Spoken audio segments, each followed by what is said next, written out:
สำนักงานพัฒนาสังคมและความมั่นคงของมนุษย์จังหวัดอำนาจเจริญร่วมกับทางสำนักงานอัยการคุ้มครองสิทธิ์และการซอยเหลือทางกฎหมายและการบังคับคดีจังหวัดอำนาจเจริญจัดโครงการมหกรรมไกลเกลี่ยหนี้เงินกู้ยืมกองทุนส่งเสริมและพัฒนาคุณภาพชีวิตคนพิการมุ่งที่จะซอยเหลือให้ความรู้กู้ยืมอย่างเป็นธรรมค่ะที่ห้องประชุมอำเภอเมืองจังหวัดอำนาจเจริญนายไพฑูรย์พรหมสอนรองผู้ว่าราชการจังหวัดอำนาจเจริญเป็นประธานเปิดโครงการมหกรรมไกลเกลี่ยหนี้เงินกู้ยืมกองทุนส่งเสริมและพัฒนาคุณภาพชีวิตคนพิการจังหวัดอำนาจเจริญประจำปีงบประมาณ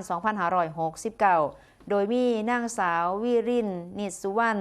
พัฒนาสังคมและความมั่นคงของมนุษย์จังหวัดอำนาจเจริญนายกิติศักดิ์สารรัตน์อัยการจังหวัดคุ้มครองสิทธิ์และซอยเหลือทางกฎหมายและการบังคับคดีจังหวัดอำนาจเจริญพร้อมด้วยอัยการจังหวัดหน่วยงานที่เกี่ยวข้องผู้กู้ยืมผู้ค้ำประกันและผู้ให้บริการทางกองทุนเข้าร่วมงานและเข้าสู่กระบวนการไกลเกลี่ยหนี้อย่างพร้อมเพรียง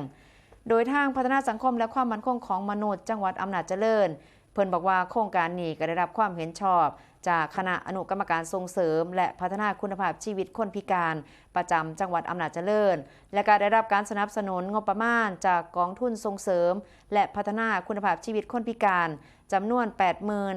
88,165 บาท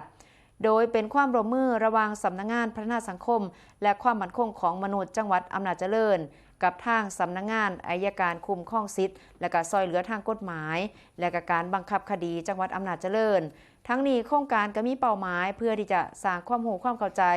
เกี่ยวกับข้อผูกพันตามสัญญาเงินกู้ยืมและกระบวนการไกลเกลี่ยหนี้ก่อนฟ้องให้คนพิการผู้ดูแลคนพิการและผู้ใช้บริการของกองทุนสามารถเข้าสู่กระบวนการไกลเกลี่ยได้อย่างถูกต้องเป็นธรรมและลดภาระข้อพิพาททางกฎหมายในอนาคตค่ะ